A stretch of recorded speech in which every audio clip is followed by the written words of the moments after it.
नमस्कार दोस्तों, मैं अंशुमान शुक्ला स्वागत करता हूं आपका तक्षशिला ट्यूटोरियल के ऑनलाइन चैनल पर। दोस्तों, जैसा कि हम लोग लेसन पढ़ रहे हैं वैद्युत रसायन, जिसके पिछले लेक्चर आपके कवर किए जा चुके हैं। दोस्तों, आज का हमारा लेक्चर रहेगा लेक्चर नंबर 10.5। दोस्तों, लेक्चर नंबर 10.4 तक हमने कवर कर लिया है। इसके बाद हम बात करने वाले हैं लेक्चर नंबर 10.5 में वैद्युत रासायनिक श्रेणी की, जो कि आपके लिए बहुत ही ज्यादा इंपॉर्टेंट टॉपिक है। आपने हाई स्कूल में भी इसके बारे में पढ़ा होगा और चीजें आपने सुनी हुई होंगी। तो ये क्या होती है ये श्रेणी, इसके बारे में हमको क्या जानना है, इसके मुख्य लक्षण क्या होते हैं, इसका अनुप्रयोग क्या होता है, इन सभी चीजों को हम जानेंगे। तो उनको जानने से पहले हम स्टार्ट करते हैं। पहले हम ये समझने की कोशिश करते हैं कि वैद्युत रासायनिक श्रेणी आखिरकार क्या होती है। दोस्तों, स्टार्ट करते हैं लेक्चर को। और लेक्चर का नाम क्या हमारा है, लेक्चर नंबर 10.5। और 10.5 का पहला टॉपिक क्या रहेगा, वैद्युत रासायनिक श्रेणी। आइए दोस्तों, समझने की कोशिश करते हैं आखिरकार ये जो वैद्युत रासायनिक श्रेणी है ये क्या है। तो दोस्तों, यहां पर लिखा गया है, विभिन्न धातुओं को उनके मानक इलेक्ट्रोड विभवों को क्रम से रखने पर एक श्रेणी प्राप्त होती है, जिसे वैद्युत रासायनिक श्रेणी कहते हैं। अब यहां पर हमने कुछ चीजें अंडरलाइन की हुई हैं, इनको समझेंगे। कहा गया विभिन्न धातुओं को, अभी तो हमने चीजें पढ़ी हुई हैं, बल्कि अब हमको क्या करना है, स्टेप बाय स्टेप इसको समझना है। क्योंकि जब तक समझ में नहीं आएगा तब तक तो सारी चीजें बेकार हो जाएंगी। तो समझना बहुत ही ज्यादा इंपॉर्टेंट रहता है। दोस्तों, लिखा गया है, विभिन्न धातुओं को उनके, यानी कई प्रकार की जो धातुएं होंगी उनको करेंगे क्या, उनको मानक इलेक्ट्रोड विभवों को क्रम से रखने पर, यानी उनके जो मानक इलेक्ट्रोड विभव के मान होंगे उनको हम क्या करेंगे सर, क्रम से रखेंगे। ठीक है, ठीक है ना, बात इतनी समझ में आ गई। मानक इलेक्ट्रोड विभवों को क्या करेंगे, क्रम से रखेंगे। मानक इलेक्ट्रोड विभवों को हम क्रम से रखेंगे तो हमको क्या मिलेगा, एक श्रेणी प्राप्त होगी। इस श्रेणी को हम कहेंगे वैद्युत रासायनिक श्रेणी। अब जरा ध्यान से समझिए, सिंपल सी बात है। जैसे हमने कई प्रकार की धातुएं बता दी, जैसे हमने बोला कोई ए धातु है, कोई बी धातु है, कोई सी है, कोई डी है, कोई एफ है।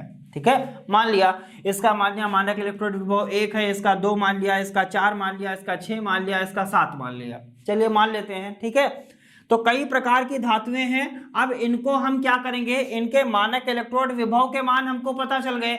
जब मानक इलेक्ट्रोड विभव के मान पता चल गए तो हमने क्या किया, इन मानों को हमने क्रम से रखा। हम क्रम से रखेंगे तो जब हम क्रम से रखेंगे तो पहले आता है 1, 1 के बाद आएगा 2, 2 के बाद इसमें 4 आ जाएगा, फिर 6 आएगा, फिर 7 आएगा। तो क्रम आपको क्या मिला, 1 नंबर किसका था, सी का था, 2 नंबर किसका था, बी का था, और 4 नंबर किसका है, ए का है। उसके बाद 6 नंबर है आपका डी का, और 7 नंबर है एफ का। अब जरा देखिए, आपको कुछ ये क्रम प्राप्त हुआ है, तो इस क्रम को ही हम क्या कहेंगे, एक श्रेणी कहेंगे। और इसी श्रेणी को हम क्या कहेंगे, वैद्युत रासायनिक श्रेणी। दोस्तों, ये सिर्फ और सिर्फ एक एग्जांपल है, ये कोई परफेक्ट वैद्युत रासायनिक श्रेणी नहीं है, बल्कि वैद्युत रासायनिक श्रेणी अभी हम बनाएंगे और आपको बहुत ही अच्छे तरीके से समझा भी देंगे, और जिससे आप क्या कर पाएंगे, जिससे आप अच्छे तरीके से लिख भी पाएंगे और समझ भी पाएंगे। तो दोस्तों, बढ़ते हैं आगे की तरफ। लिखा गया है, इस श्रेणी में धातुओं को उनके मानक हाइड्रोजन इलेक्ट्रोड के सापेक्ष उनके मानक इलेक्ट्रोड विभवों के बढ़ते हुए क्रम में रखते हैं। सिंपल सी बात है, इन्होंने बताया हाइड्रोजन इलेक्ट्रोड के सापेक्ष हमको क्या करना है, इलेक्ट्रोड विभवों को बढ़ते हुए क्रम में रखना है। अब जो क्रम में रखा जाएगा वो बढ़ते हुए क्रम में रखा जाएगा कि घटते हुए क्रम में रखा जाएगा। तो क्या क्लियर हुआ सर, क्रम जो होना चाहिए वो बढ़ता हुआ होना चाहिए, ना कि घटता हुआ। नेक्स्ट, मानक इलेक्ट्रोड विभव के आगे हमने ब्रैकेट में लिखा हुआ है मानक अपचयन विभव, यानी मानक इलेक्ट्रोड विभव को हम मानक अपचयन विभव भी कहते हैं। ये चीजें ध्यान रखिएगा। तो दोस्तों, उम्मीद करते हैं ये दोनों पॉइंट आपको क्लियर हो गए। नेक्स्ट पॉइंट की बात करेंगे, श्रेणी में ऊपर से नीचे जाने पर, यानी कोई एक आपको श्रेणी प्राप्त होगी, उस श्रेणी में जब आप ऊपर से नीचे जाएंगे तो होगा क्या, धातुओं के इलेक्ट्रॉन त्याग करने की प्रवृत्ति क्या होती है, घटती है। जरा ध्यान दीजिएगा, जब किसी श्रेणी में आप ऊपर से नीचे की तरफ जाएंगे, और किस श्रेणी में आप ऊपर से नीचे की ओर जाएंगे, वैद्युत रासायनिक श्रेणी में, तो होगा क्या, धातुओं के इलेक्ट्रॉन त्याग करने की प्रवृत्ति क्या होती है, घटती है। और इलेक्ट्रॉन के त्याग करने की प्रवृत्ति यानी, या हम ऐसा भी समझ सकते हैं, इलेक्ट्रॉन के त्याग करने से कौन सी अभिक्रिया होती है, तो नाम क्या निकल के आएगा सर, ऑक्सीकरण अभिक्रिया। यानी किसी रासायनिक वैद्य रासायनिक श्रेणी में हम क्या करेंगे, ऊपर से नीचे आएंगे तो इलेक्ट्रॉन के त्यागने की प्रवृत्ति क्या होगी, घटेगी। अगर इलेक्ट्रॉन के त्यागने की प्रवृत्ति घट रही है तो हम क्या कह सकते हैं सर, इसके ऑक्सीकरण की प्रवृत्ति भी क्या हो रही है, घट रही है। और धातु आयनों की इलेक्ट्रॉन ग्रहण करने की प्रवृत्ति क्या हो जाती है, बढ़ जाती है। अब इलेक्ट्रॉन के ग्रहण करने की प्रवृत्ति क्या हो रही है, बढ़ रही है। तब जब हम ऊपर से नीचे की तरफ जा रहे हैं तो इलेक्ट्रॉन ग्रहण तो बहुत जल्दी कर लेता है, लेकिन इलेक्ट्रॉन बहुत जल्दी त्यागता नहीं है। तो त्यागने की प्रवृत्ति क्या होती है, घटती है। और इलेक्ट्रॉन के ग्रहण करने की प्रवृत्ति क्या होती है, धीरे धीरे बढ़ती रहती है। और ग्रहण करने की प्रवृत्ति को ही हम क्या कहते हैं, अपचयन कहते हैं। क्या कहते हैं, अपचयन कहते हैं। और यहां से क्या निकल के आया सर, इलेक्ट्रॉन ग्रहण करने की प्रवृत्ति बढ़ रही है, इसका मतलब अपचयन इसका क्या हो रहा है, बढ़ रहा है। इसीलिए तो कहा गया सर मानक अपचयन विभव। मानक इलेक्ट्रॉन विभव को तभी तो मानक अपचयन विभव कहा गया। अपचयन का मतलब होता है इलेक्ट्रॉन का ग्रहण करना। तो मानक मानक अपचयन विभव के बढ़ते हुए क्रम में रखते हैं। बढ़ते हुए क्रम में क्यों रखा, क्योंकि बताया गया इलेक्ट्रॉन के ग्रहण करने की प्रवृत्ति क्या हो रही है, बढ़ रही है। इलेक्ट्रॉन के ग्रहण करने की प्रवृत्ति बढ़ रही है तो इसका मतलब इसका क्या होगा सर, ये अपचयन भी इसका बढ़ेगा। अगर अपचयन बढ़ेगा तो जाहिर सी बात है इसका मानक अपचयन विभव का मान भी क्या होगा, धीरे धीरे क्रम से बढ़ता रहेगा। सो दोस्तों उम्मीद करते हैं ये पॉइंट्स आपको क्लियर हो गए होंगे। अब बढ़ते हैं वैद्युत रासायनिक श्रेणी की तरफ। आखिरकार कौन सी धातुएं होती हैं, क्या होती है वैद्युत रासायनिक श्रेणी। अब दोस्तों ओरली अभी हम आपको बता रहे हैं, ध्यान रखिएगा। वैद्युत रासायनिक श्रेणी में 23 धातुएं होती है, 23। कितनी होती हैं, 23 एलिमेंट्स होते हैं। अब वो 23 एलिमेंट्स कैसे अरेंज किए जाएंगे इसकी हम बात करेंगे। आइए दोस्तों इसको हटाते हैं और बढ़ते हैं वैद्युत रासायनिक श्रेणी की तरफ। तो दोस्तों जैसा अभी हमने आपको बताया कि वैद्युत रासायनिक श्रेणी जो होती है उसमें कितने एलिमेंट्स होते हैं, 23 एलिमेंट्स होते हैं। तो हमने यहाँ पर नंबरिंग कर लिया है 23 तक, 1 2 3 4 5 6 टू 23, यानी 23 एलिमेंट्स होते हैं। तो 23 तक हमने क्या कर लिया, नंबरिंग कर लिया। अब बात करते हैं सर कैसे इसमें तत्वों को रखा जाएगा। तो नाम ध्यान रखिएगा जरा। पहले तत्व की जगह हम रखेंगे ली, क, बा, सर, लिकबा, सर, का, ना। लिकबा सरकाना, इसको जरा सही कर लेंगे। मग, अल, जन, सीआर। और यहां पर एक गैप छोड़ देंगे, जरा ध्यान रखिएगा। यहां पर अभी हमने क्या किया, एक गैप छोड़ दिया है। क्यों छोड़ दिया है अभी आपको क्लियर हो जाएगा। गैप की जगह यहां पर एक बॉक्स बना देते हैं 9th नंबर पर, ठीक है। अब सीआर के बाद में हम फिर यहां पर एक बॉक्स बना देंगे, इसमें भी एक एलिमेंट को रखेंगे। वो क्या एलिमेंट होगा इसकी भी बात करेंगे। हमने क्या बोला, ली, क, बा, सर, का, ना, मग, अल, जन, सीआर, ठीक है। नेक्स्ट फे, सड, सड के बाद सो दोस्तों बढ़ते हैं अगले टॉपिक की तरफ। और टॉपिक हमारा जैसा कि अभी आपको पता है, हमने अभी आपको बताया वैद्युत रासायनिक श्रेणी हम पढ़ा रहे हैं। और वैद्युत रासायनिक श्रेणी में आपको बताया हुआ है इसमें कितने एलिमेंट्स होते हैं, 23 एलिमेंट्स होते हैं। तो यहाँ पर हमने 1 से लेकर 23 तक नंबरिंग कर लिया है ताकि आपको एलिमेंट ध्यान रखने में दिक्कत नहीं होगा। सो दोस्तों बढ़ते हैं आगे की तरफ और देखते हैं वैद्युत रासायनिक श्रेणी में हम एलिमेंट को कैसे रखेंगे, इसकी बात करते हैं। आइए दोस्तों स्टार्ट करते हैं। सो दोस्तों यहाँ पर हमने 9th नंबर पर एक बॉक्स बनाया हुआ है, और 14 नंबर पर एक बॉक्स बनाया हुआ है, 17 पर बनाया हुआ है, 20 पर बनाया हुआ है, और 22 पर बनाया हुआ है। अब दोस्तों इन बॉक्स में क्या रखा जाएगा इसको भी समझेंगे, लेकिन अब हम बारी बारी से समझने की कोशिश करते हैं कि आखिरकार इनमें तत्वों को हम रखेंगे कैसे। सिंपल सी बात है दोस्तों, यहां पर अगर हम नॉर्मल तत्व लिखवा देंगे तो आपको इतनी जल्दी से याद नहीं होगा, बल्कि हम यहाँ पर आपको एक याद करने की ट्रिक बताएंगे। उस ट्रिक के अकॉर्डिंग आप पढ़ेंगे तो बहुत ही आसानी से और बहुत ही अच्छी तरीके से आपको चीजें क्लियर हो जाएंगी। और यही तो हमको करना है, चीजों को क्लियर करना है। सो दोस्तों स्टार्ट करते हैं। यहाँ पर हमने लिखा है एलाई। एलाई को लिथियम नहीं बोलेंगे बल्कि क्या बोलेंगे, यहाँ पर ली बोलेंगे। ली, क, बा, सर, का, ना। क्या बोला, ली, क, बा, सर, का, ना। ली क बा सर का न, ली क बा सर का न, मग अल, अब बॉक्स को छोड़ देंगे, जन सियार, क्या बोला, मग अल जन सियार, फे सड, इस बॉक्स को छोड़ देंगे, फे सड, इसके बाद आएगा आपका नी और इसके बाद आएगा आपका सन, क्या बोला, फे सड नी सन, ठीक है। उसके बाद क्या आएगा, फेसड नीसन के बाद आएगा आपका, यहां पर हम बना देंगे हाइड्रोजन, क्या बना देंगे, हाइड्रोजन बना देंगे, कॉपर, बीच में क्या आएगा, Ag आएगा और सबसे नीचे क्या आ जाएगा, Au आ जाएगा। अब दोस्तों बॉक्स के अंदर क्या रखा जाएगा इसकी भी बात करेंगे। सो दोस्तों वैद्य रासायनिक श्रेणी को याद करने का सबसे अच्छा तरीका यही है, आप क्या करिए, ली क बा सर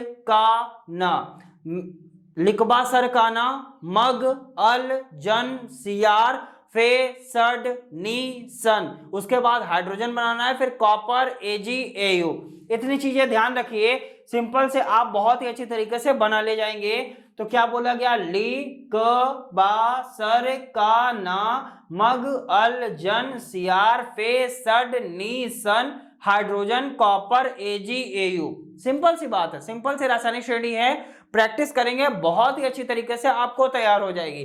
अब हम बात करते हैं, यहां पर लिख भी लेते हैं, चलिए इसको ब्रैकेट में लिख लेते हैं, ली, यहां पर लिख लेते हैं का, एक सेकंड, लिख लिख बा सर का ना, ध्यान रखने के लिए बेटा ऐसा बनाया गया है, वरना आपको जैसा नाम है, जैसे इसको लिथियम बोलेंगे, इसको क्या बोलेंगे, पोटेशियम बोलेंगे, बेरियम है, स्ट्रांसियम है, कैल्शियम है, सोडियम है, मैग्नीज है, एल्यूमिनियम है, जिंक है, क्रोमियम है, आयरन है, कैडमियम है, निकिल है, टिन है, नेक्स्ट आपका हाइड्रोजन है, कॉपर है, सिल्वर है और सोना है, इस तरीके से भी हम बोल सकते हैं। लेकिन ध्यान रखना है, ली क बा सर का ना, यहां लिख लेंगे मग अल, यहां क्या लिख लेंगे, जन लिख लेंगे, और यहां क्या लिख लेंगे, सी आर, सी आर, मग अल जन सी आर, यहां क्या लिखेंगे, फे सड, यहां क्या लिखेंगे, नी लिखेंगे, और यहां क्या लिखेंगे, सन लिखेंगे, फेसड नीसन, यहां पर क्या लिख लेंगे, हाइड्रोजन, हाइड्रोजन के बाद क्या आएगा आपका, हाइड्रोजन के बाद आएगा आपका कॉपर, कॉपर के बाद एक हम ब्लैंक छोड़ देते हैं, उसके बाद सिल्वर, कॉपर के बाद क्या आएगा, सिल्वर आएगा, उसके बाद क्या आएगा, सोना आएगा, यानी एरोनियम इसको बोलते हैं। ठीक है दोस्तों, तो उम्मीद करते हैं इतनी चीजें आपको अच्छे से क्लियर हुई होंगी, इनको एक बार फिर से प्रैक्टिस करेंगे। और अभी इनके मानक अपचयन विभव भी हमको लिखना है या मानक इलेक्ट्रोड विभव भी लिखना है। और हमको ये भी पता है जब हम इस वैद्य रासायनिक श्रेणी में, अभी हमने आपको क्या बताया, वैद्य रासायनिक श्रेणी में ऊपर से नीचे जाने पर इलेक्ट्रॉन के त्याग करने की प्रवृत्ति क्या होती है, घटती है, तथा इलेक्ट्रॉन के ग्रहण करने की प्रवृत्ति क्या होती है, बढ़ती है। अब ये क्या करेंगे, लिथियम क्या करेगा, इलेक्ट्रॉन को ग्रहण करेगा, पोटेशियम क्या करेगा, इलेक्ट्रॉन को ग्रहण करेगा, बेरियम क्या करेगा, इलेक्ट्रॉन को ग्रहण करेगा। इलेक्ट्रॉन के ग्रहण करने की प्रवृत्ति बढ़ती है। अगर इलेक्ट्रॉन के ग्रहण करने की प्रवृत्ति बढ़ेगी तो जाहिर सी बात है इसका अपचयन विभव का मान क्या होगा, बढ़ेगा। अगर अपचयन विभव का मान बढ़ेगा तो इसका मतलब क्या हुआ सर, इसके मानक इलेक्ट्रोड विभव का मान भी क्या होगा, बढ़ेगा। अब इनके मानक इलेक्ट्रोड विभव के मान क्या होते हैं इनको भी लिखेंगे, लेकिन उससे पहले हम इन बॉक्स में फिल कर देते हैं। इन बॉक्स के अंदर भी क्या रहेंगे, आपके धातुएं रहेंगी। तो यहाँ एल्यूमिनियम के बाद क्या आएगा, कैडमियम के बाद क्या आएगा, टिन के बाद क्या आएगा, कॉपर के बाद क्या आएगा और सिल्वर के बाद क्या आएगा, इसकी हम बात करते हैं। तो दोस्तों यहां पर एल्यूमिनियम के बाद आएगा आपका Mn, Mn को बोलते हैं मैग्नीज, क्या बोलते हैं, Mn आएगा। ध्यान रखिएगा, एल्यूमिनियम के बाद हम क्या लिखते हैं, Mn मतलब मैग्नीज। उसके बाद कैडमियम के बाद आएगा यहाँ पर CO मतलब होता है कोबाल्ट। नेक्स्ट टिन के बाद आएगा पीबी, पीबी का मतलब क्या होता है, लेड होता है, इसको क्या बोलते हैं, लेड बोलते हैं। कॉपर के बाद आएगा Hg और Ag के बाद आएगा Pt आ जाएगा, यानी प्लेटिनम आ जाएगा। तो यहां पर Hg लिखा, यहां पर Pt लिखा। अब सारी चीजें क्लियर हो गई होंगी। 9th वाले बॉक्स में क्या लिखेंगे, मैग्नीज लिखेंगे, और 14th वाले बॉक्स में क्या लिखेंगे, कोबाल्ट लिखेंगे, और हम 17 वाले बॉक्स में क्या लिखेंगे, पैलेडियम लिखेंगे, सॉरी पीबी होगा, पीबी एसएन पीबी होगा, पीडी नहीं होगा, पीबी का मतलब होता है लेड होता है। नेक्स्ट यहाँ पर Hg आ जाएगा और यहाँ पर Pt आ जाएगा। Hg को मरकरी बोलते हैं, Pt को प्लेटिनम बोलते हैं। सारी चीजें क्लियर हो गई होंगी। अब दोस्तों यहाँ से आपको क्या मिला, वैद्युत रासायनिक श्रेणी प्रॉपर तरीके से मिल गई है। अब इनके हम मानक अपचयन विभव के मान भी लिख लेते हैं, उसके बाद आगे समझने की कोशिश करेंगे। दोस्तों बात करते हैं इसके मानक अपचयन विभव या मानक इलेक्ट्रोड विभव। ऊपर से नीचे आने पर क्या बताया गया सर, मानक अपचयन विभव का मान ऊपर से नीचे आने पर क्या होता है, बढ़ता है। तो यहां पर लिख लेंगे क्या, मानक अपचयन, इसमें पॉइंट में लिख लेंगे। पहला पॉइंट क्या लिखेंगे, मानक अपचयन विभव का मान बढ़ता है। मानक अपचयन विभव का मान क्या होता है, बढ़ता है। दूसरा क्या बताया गया, नीचे ऊपर से नीचे आने पर इलेक्ट्रॉन त्यागने की प्रवृत्ति, इलेक्ट्रॉन त्यागने की प्रवृत्ति, इलेक्ट्रॉन त्यागने की प्रवृत्ति घटती है। मार्कर चेंज कर लेते हैं वरना बिल्कुल आपको दिखाई नहीं देगा। तो मार्कर बहुत ही इंपॉर्टेंट है क्योंकि जब तक समझ में नहीं आएगा तब तक प्रॉब्लम्स हो जाएंगी। नेक्स्ट यहाँ पर तीसरा पॉइंट बताया गया, इलेक्ट्रॉन ग्रहण करने की प्रवृत्ति, ग्रहण करने की प्रवृत्ति क्या होती है, ग्रहण करने की प्रवृत्ति क्या होती है, बढ़ती है। चीजें समझ में आ रही होंगी बहुत ही अच्छे तरीके से। अगर हम इसमें ऑक्सीकरण अपचयन के टर्म में देखेंगे तब भी आपको चीजें क्लियर हो जाएंगी। ये सब कब हो रहा है, जब हम ऊपर से नीचे की तरफ आ रहे हैं तो मानक अपचयन विभव का मान बढ़ता है। मानक अपचयन विभव का मतलब हो गया मानक इलेक्ट्रोड विभव। जरा ध्यान दीजिए, -3.04 -2.92, इसमें से कौन बड़ा है कौन छोटा है, तो सर ये छोटा है और ये क्या है, बड़ा है। अब 2.92 से 2.90, इनमें से कौन छोटा बड़ा है, तो आप कहेंगे सर ये छोटा है ये बड़ा है, उसके बाद ये बड़ा होगा, उसके बाद ये बड़ा होगा, उसके बाद ये बड़ा होगा। जब ऊपर से नीचे आ रहे हैं तो वैल्यू क्या हो रही है, बढ़ रही है कि घट रही है, तो आंसर क्या होगा सर, वैल्यू जो है वो बढ़ रही है। तभी तो बोला गया मानक अपचयन विभव का मान बढ़ता है। पहले था -3.04, पोटेशियम का कितना आया -2.92, बेरियम का 2.90, स्ट्रांशियम का आया -2.89, कैल्शियम का -2.87। ये वैल्यूज है होती हैं इनके मानक इलेक्ट्रोड विभव या मानक अपचयन विभव की। अब वहां से क्या हो रहा है, जब ऊपर से नीचे की तरफ आ रहे हैं तो मानक अपचयन विभव अर्थात मानक इलेक्ट्रोड विभव का मान क्या हो रहा है, धीरे धीरे बढ़ रहा है। और एक चीज और ध्यान रखिएगा सर, वैद्युत रासायनिक श्रेणी में हाइड्रोजन के ऊपर के तत्वों के जो मानक अपचयन विभव हैं या मानक जो आपका मानक इलेक्ट्रोड विभव है उसका मान क्या होगा, ऋणात्मक होता है। कैसा होता है, उसका मान ऋणात्मक होता है। तथा हाइड्रोजन के नीचे जो धातुएं या जो तत्व होते हैं उनके मानक इलेक्ट्रोड विभव या मानक अपचयन विभव का मान क्या होता है, धनात्मक होता है। और हाइड्रोजन के मानक इलेक्ट्रोड विभव का मान कितना होता है, 0 होता है। दोस्तों बहुविकल्पी क्वेश्चन बन सकता है, हाइड्रोजन के मानक इलेक्ट्रोड विभव का मान कितना होता है, 0, या बहुविकल्पी में क्या बन सकता है, हाइड्रोजन के मानक अपचयन विभव का मान कितना होता है, 0। वैद्युत रासायनिक श्रेणी का मुख्य लक्षण क्या है सर, वैद्युत रासायनिक श्रेणी के यही लक्षण है। अब यहाँ पर हम लक्षण आपको डिटेल में फिर से बता रहे हैं, इनके नोट्स भी आपको मिल जाएंगे। इनके नोट्स बहुत ही ज्यादा इंपॉर्टेंट है दोस्तों, हर चीज यहाँ पर लिखी नहीं जा सकती, बल्कि क्या है जब आप नोट्स को पढ़ेंगे तो वो बहुत ही अच्छी तरीके से आपको वहां पर क्लियर हो जाएगा। यहाँ पर हम आपको समझा रहे हैं, नोट्स से आपको दे रहे हैं, वीडियोस आपको परमानेंट मिल रही है, बल्कि आपको करना क्या है, पढ़ाई करनी है। जैसा सभी को पता रहता है, जितनी भी चीजें हम यहाँ पर डिस्कस करते हैं उन सभी चीजों के आपको हैंड रिटेन नोट्स मिल जाते हैं। और वो हैंड रिटेन नोट्स आपको कहाँ मिलते हैं, डिस्क्रिप्शन बॉक्स में नीचे लिंक दिया जाता है, लिंक पर जाते हैं, क्लिक करते हैं, पीडीएफ को डाउनलोड करते हैं और वहां से पढ़ाई जरूर करते हैं। तो दोस्तों बढ़ते हैं आगे। सिंपल सा अभी हमने क्या बताया सर, हाइड्रोजन के मानक इलेक्ट्रोड विभव या मानक अपचयन विभव का मान कितना होता है, 0।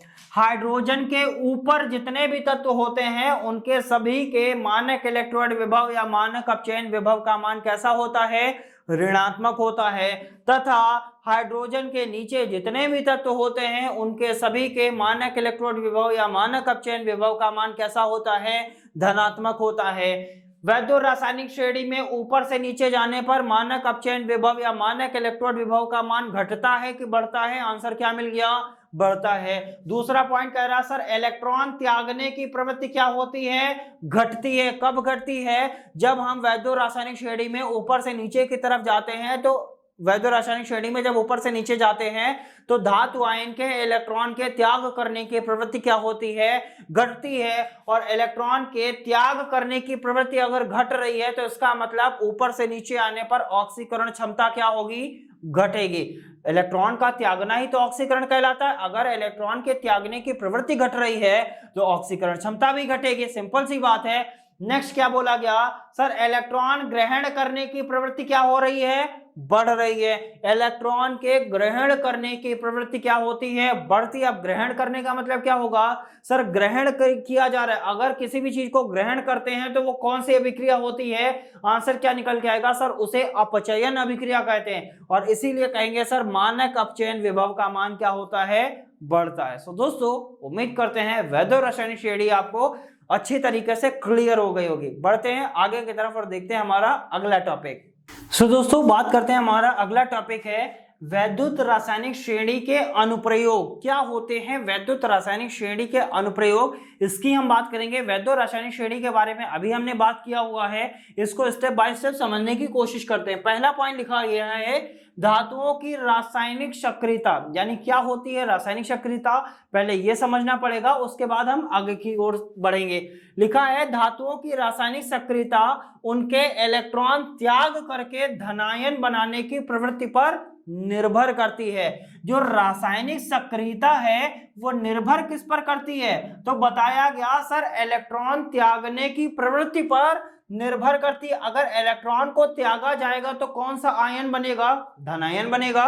यही कई बार बताया भी है हमने, और फर्स्ट ईयर में भी आपने पढ़ा होगा, पुरानी क्लासेस में भी पढ़ा होगा। सिंपल सी बात है, जब इलेक्ट्रॉन का त्याग होगा तो वहां पर पॉजिटिव आयन बनेगा, उसे ही धनायन कहते हैं। तो बताया गया जो धातुओं की रासायनिक सक्रियता होती है वो इलेक्ट्रॉन त्याग करके धनायन बनाने की प्रवृत्ति पर निर्भर करती है। वो हमको ये देखना पड़ेगा कि कौन सी धातु कितनी जल्दी धनायन को बना लेती है, अर्थात कितनी जल्दी इलेक्ट्रॉन को त्याग देती है, तभी हम बता पाएंगे ये रासायनिक रूप से सक्रिय है या नहीं है। तो लिखा गया है अतः वैद्युत रासायनिक श्रेणी में ऊपर से नीचे जाने पर धातुओं की रासायनिक सक्रियता घटती है।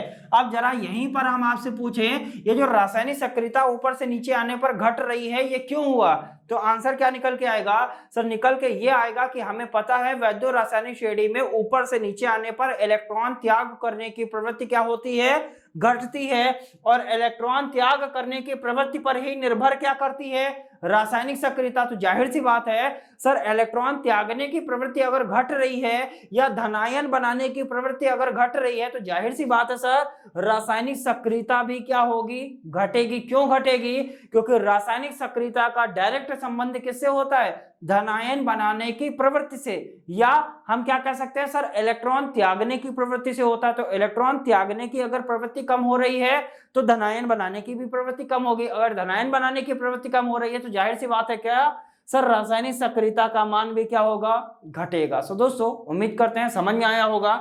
बढ़ते हैं आगे की तरफ। तथा इस श्रेणी में जिस धातु का स्थान क्या होता है, ऊंचा होता है, वह नीचे की धातु से क्या होती है, अधिक सक्रिय होती है। यानी बताया गया सर वैद्युत रासायनिक श्रेणी में जब आप ऊपर से नीचे जाते हैं तो बताया गया रासायनिक सक्रियता घटती है। यह नहीं बताया गया कि रासायनिक सक्रियता कम है बल्कि घटती है। इसका मतलब जो ऊपर वाला तत्व होगा वो ज्यादा सक्रिय होगा और नीचे वाला तत्व क्या होगा, उससे कम सक्रिय होगा। तभी तो हम कहेंगे सर ऊपर से नीचे जाने पर घट रही है। घटने का मतलब क्या हुआ सर, ऊपर वाला ज्यादा होगा, उससे नीचे वाला उससे कम होगा, उससे नीचे वाला उससे कम होगा, उससे नीचे वाला उससे कम होगा। इस तरीके से हम चीजों को समझ सकते हैं।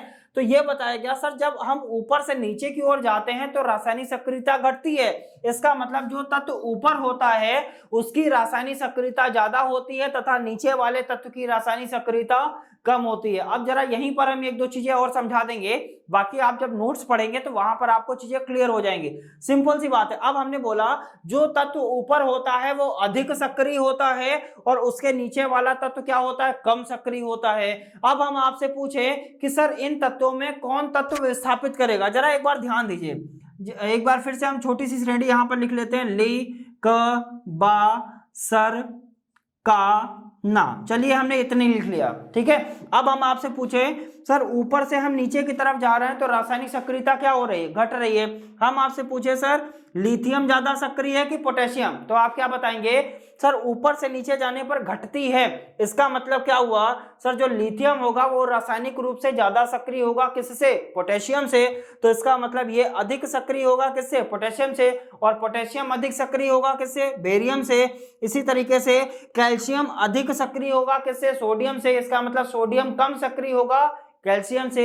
अब हम आपसे पूछे सर लिथियम कैल्शियम को विस्थापित करेगा कि लिथियम पोटेशियम को विस्थापित करेगा कि पोटेशियम लिथियम को विस्थापित करेगा, तो आप क्या बताएंगे, सर सिंपल सी बात है, जो ज्यादा सक्रिय होता है वो कम सक्रिय वाले को क्या कर देता है, विस्थापित। अब इसको समझते हैं।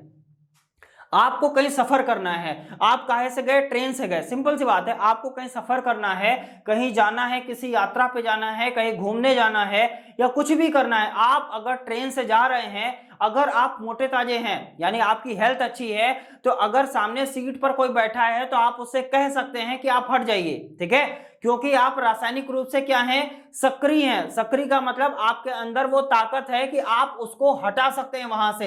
अगर कोई दुबला पतला चढ़ गया और कोई मोटा आदमी बैठा हुआ है तो क्या वो कह पाएगा या उसको वो हटा पाएगा। जो रासायनिक रूप से ज्यादा सक्रिय होता है वो क्या कर देता है, नीचे वाली धातु को क्या कर देता है, विस्थापित। सिंपल सी बात है, अगर आप ज्यादा सक्रिय हैं तो हो सकता है कम सक्रिय वाले को ऐसे उठाएं और उसको ऐसे विस्थापित कर दें। विस्थापित करने का मतलब आपने उठाया और उसे कहा आप जरा यहां बैठो जाके, ठीक है। ये समझ में आ गया होगा, सिंपल सी बात है।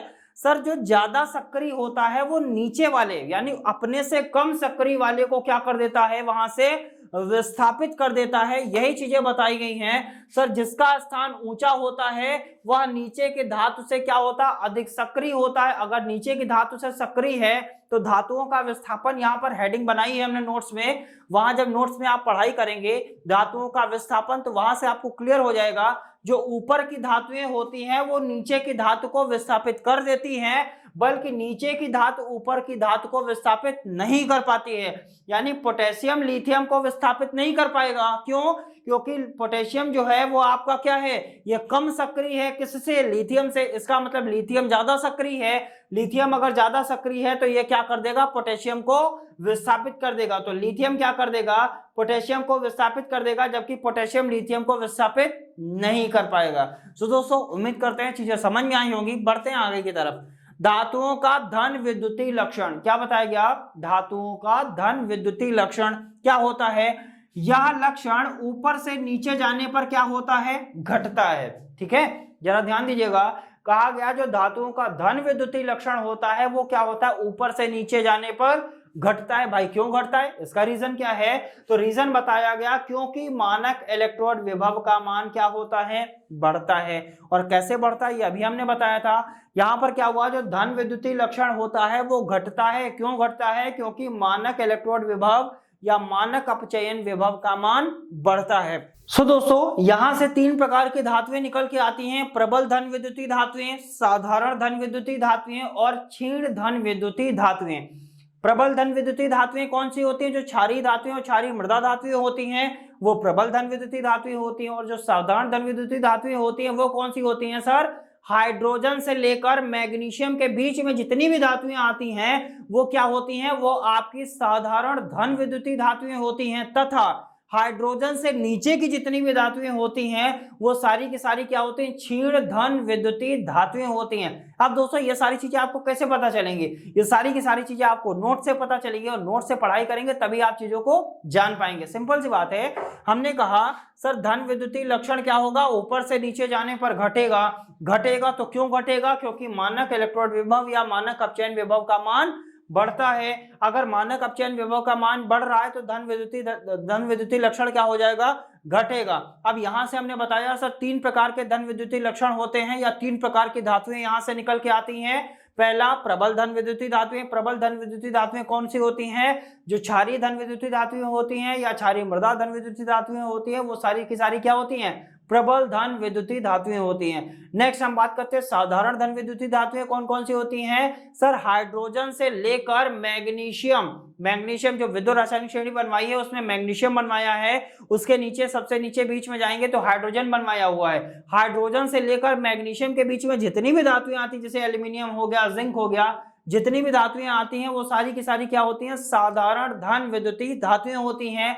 और क्षीण धन विद्युतीय धातुएं कौन सी होती हैं, सर हाइड्रोजन के नीचे की जितनी भी धातुएं होती हैं वो सारी की सारी क्या होती हैं, क्षीण धन विद्युतीय धातुएं होती हैं। सो दोस्तों उम्मीद करते हैं आज का लेक्चर आपको अच्छे से क्लियर हुआ होगा, आप इसकी प्रैक्टिस करेंगे, नोट से पढ़ाई जरूर करेंगे।